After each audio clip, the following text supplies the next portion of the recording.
Hello everyone. In this video, we will learn 1. To explain how valence bond theory accounts for the overlap of atomic orbitals. 2.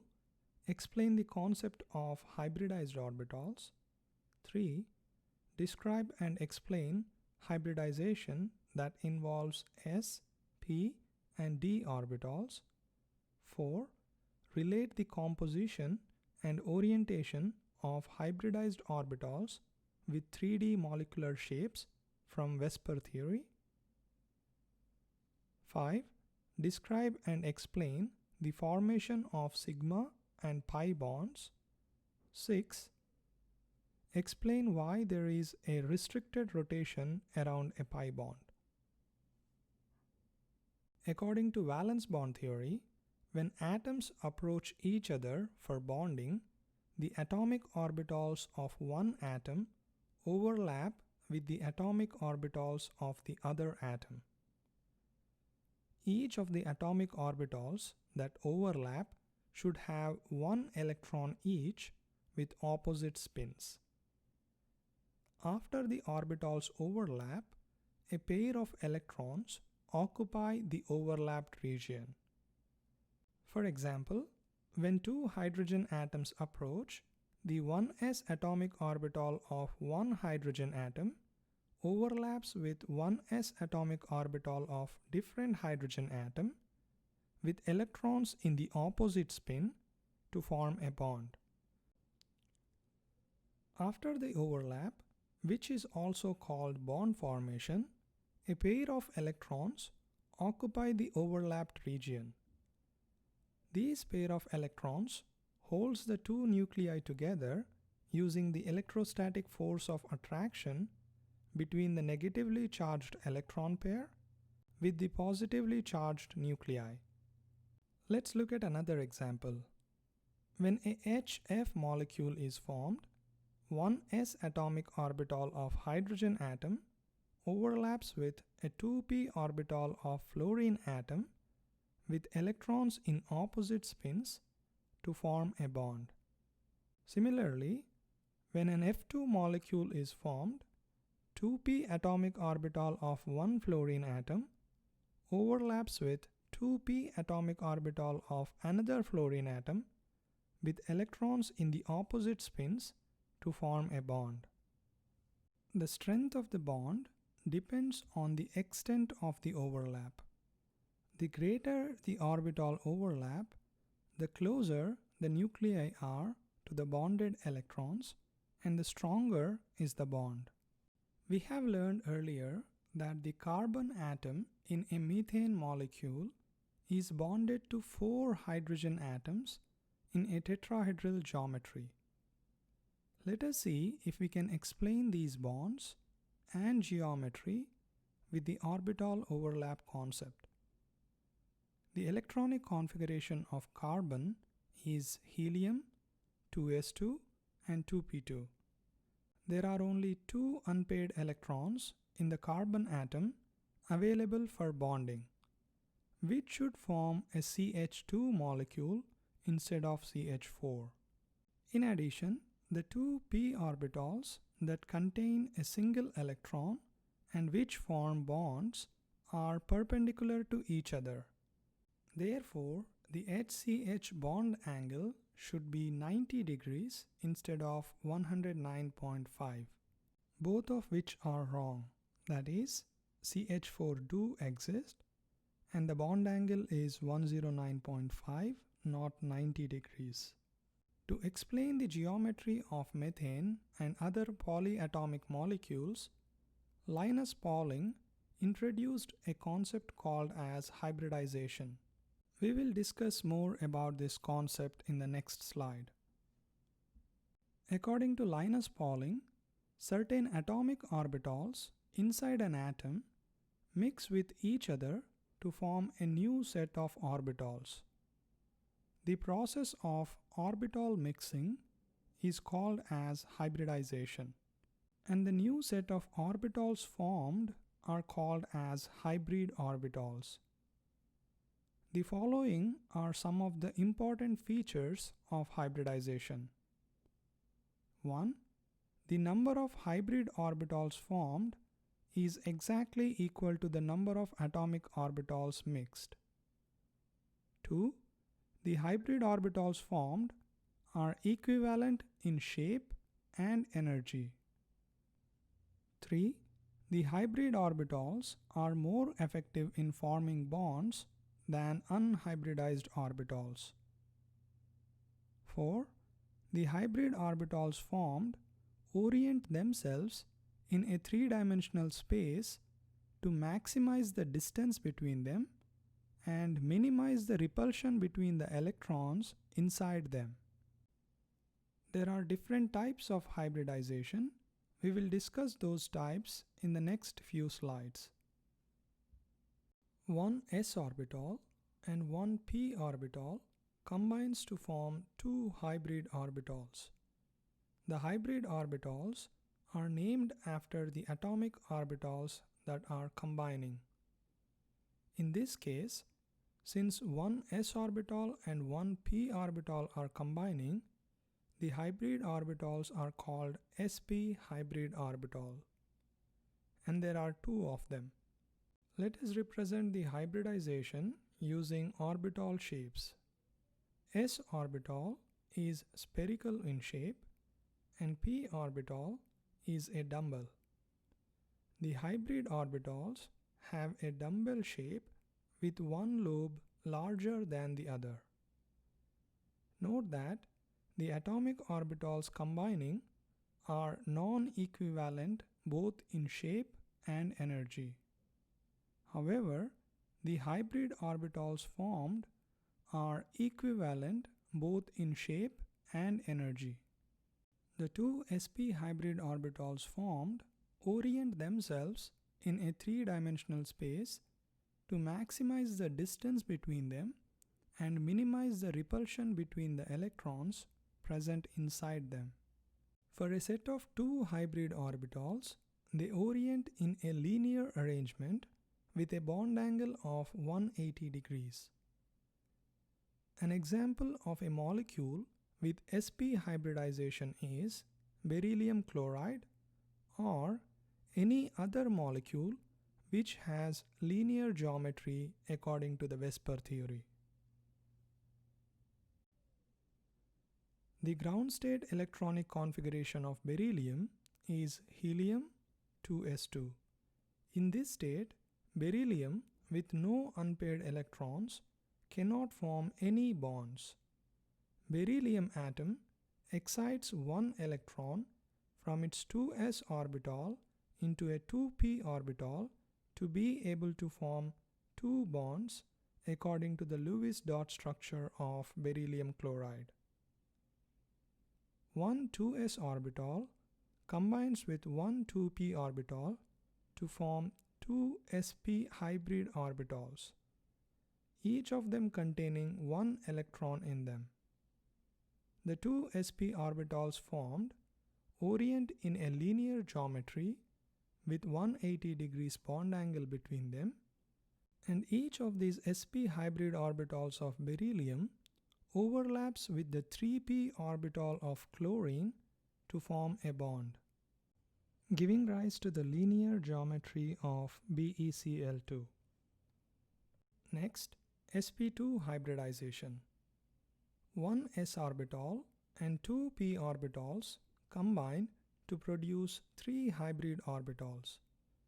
The name of the hybrid orbitals in this case is sp2 hybrid orbitals. The three sp2 hybrid orbitals formed orient themselves in a three-dimensional space to maximize the distance between them and minimize the repulsion between the electrons present inside them. For a set of three hybrid orbitals, they orient in a trigonal planar arrangement with an angle of 120 degrees between them. An example of a molecule with sp2 hybridization is BeCl3 or any other molecule which has a trigonal planar geometry. The ground state electronic configuration of boron is helium 2s2 and 2p1. In this state, boron with one unpaired electron can form only one bond. Boron atom excites one electron from its 2s orbital into a 2p orbital to be able to form three bonds consistent with BCl3 structure. One 2s orbital combines with two 2p orbitals to form three sp2 orbitals, each of them containing one electron in them. The three sp2 hybrid orbitals orient in a trigonal planar geometry with 120 degrees angle between them. Each sp2 hybrid orbital of boron overlaps with a 3p orbital of chlorine to form a bond, therefore forming a trigonal planar geometry around boron. Next, sp3 hybridization. One s orbital and three p orbitals combine to produce four hybrid orbitals. The name of the hybrid orbitals in this case is sp3 hybrid orbital. The four sp3 hybrid orbitals that are formed orient themselves in a 3D space to maximize the distance between them and minimize the repulsion between the electrons. For a set of four hybrid orbitals, they orient to form a tetrahedral arrangement with an angle of 109.5 degrees between them. An example of a molecule with sp3 hybridization is CH4 or any other molecule which has tetrahedron electron geometry. The ground state electronic configuration of carbon is helium, 2s2 and 2p2. In this state, carbon with two unpaired electrons can only form two bonds. Therefore, carbon atom excites one electron from its 2s orbital into 2p orbital to be able to form four bonds consistent with the Lewis dot structure of methane. One 2s orbital combines with three 2p orbitals to form four sp3 hybrid orbitals. Each of them contain one electron in them. The four sp3 hybrid orbitals orient in a tetrahedron geometry with 109.5 degrees angle between them. Each sp3 hybrid orbital of carbon overlaps with one s orbital of hydrogen to form a bond. The structures of ammonia and water can also be explained by sp3 hybridization. Both of these molecules have a tetrahedron electronic arrangement.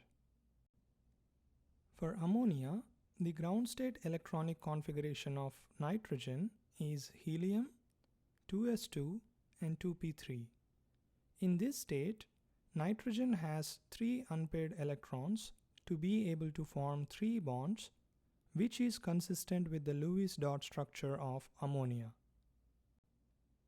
One 2s orbital combines with three 2p orbitals to form four sp3 hybrid orbitals.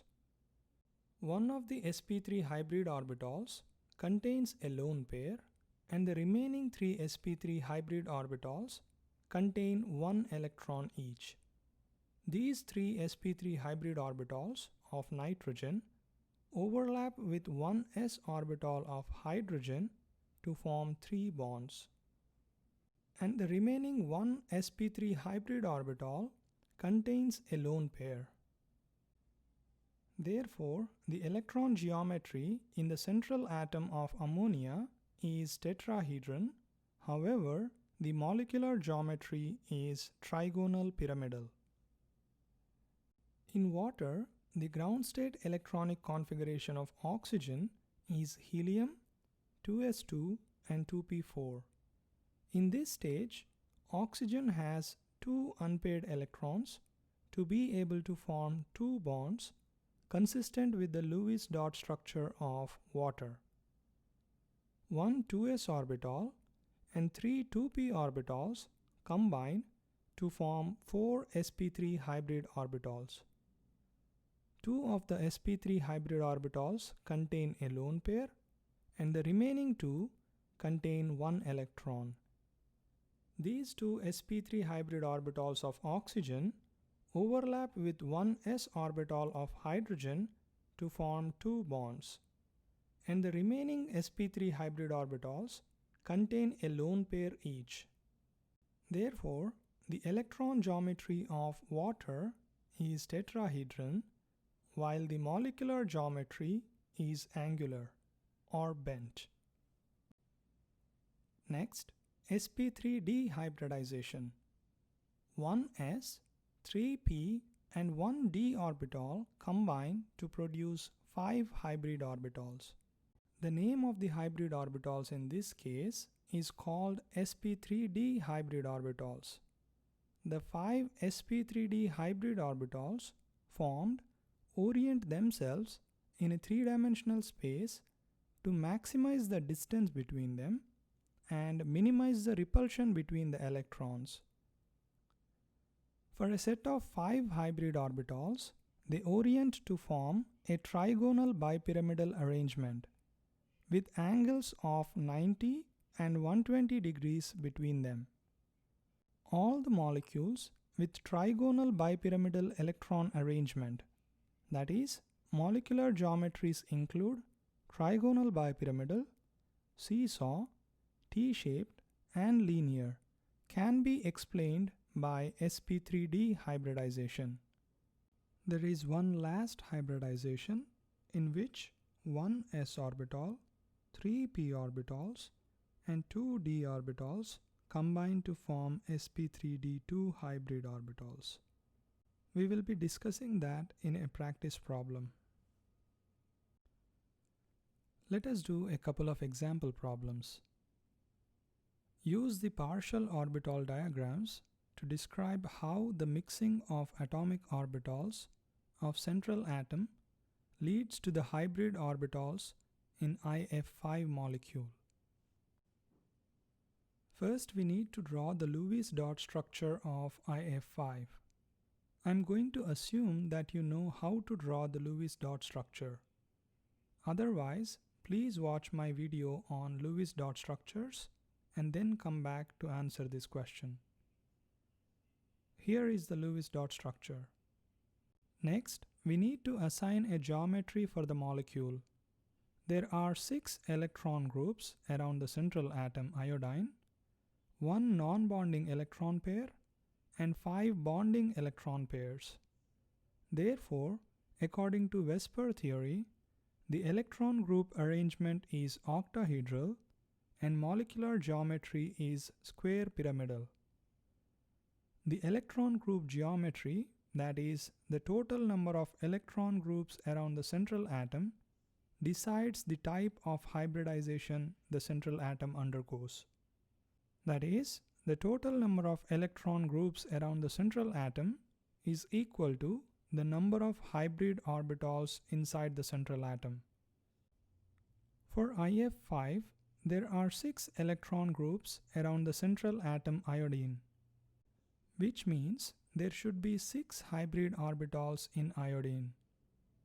So, we mix 1 s orbital, 3 p orbitals and 2 d orbitals to form 6 sp3d2 hybrid orbitals. Let us write down the electronic configuration of iodine.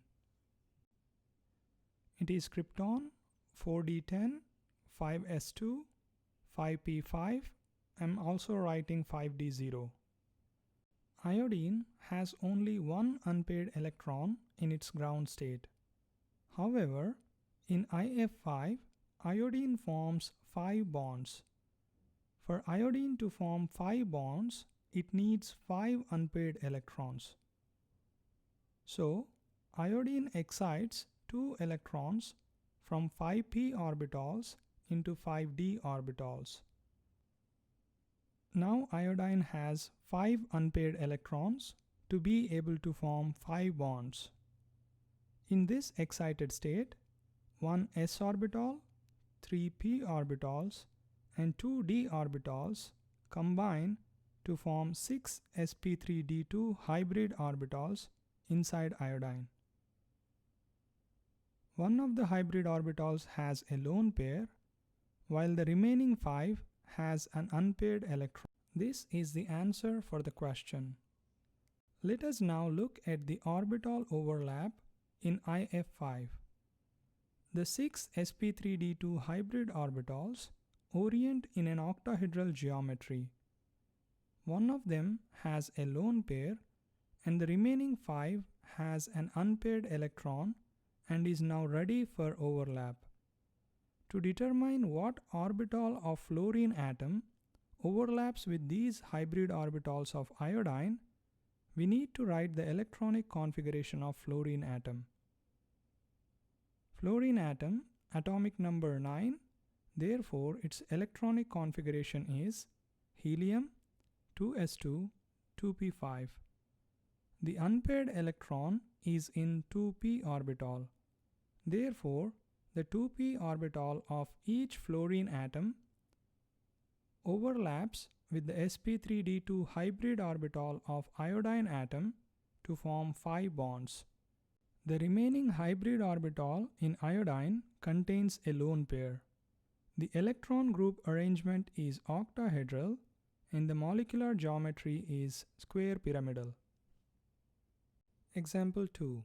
Use the partial orbital diagrams to describe how the mixing of atomic orbitals of central atoms leads to hybrid orbitals in the C2H4 molecule. First, we need to draw the Lewis dot structure of C2H4. Here is it.